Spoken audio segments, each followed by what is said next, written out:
Ama Elşad da çok değerli bir kardeşimiz.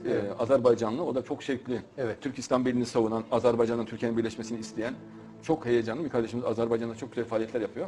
O bu yapacağı röportaj, burada yapacak röportaj Azerbaycan'da da yayınlanacak. Salam, hər vaxtınız xeyir hörmətli tamaşaçılar. Müasir cəmiyyət və İslam verilişində hər birinizi xoş gördük.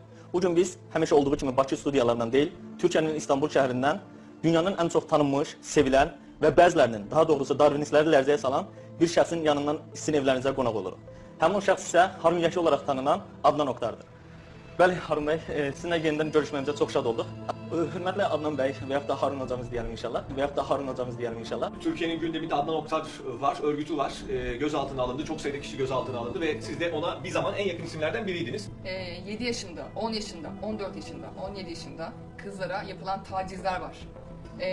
Çok fazla 17 yaşında, çok fazla 16 yaşında kıza yapılan taciz var.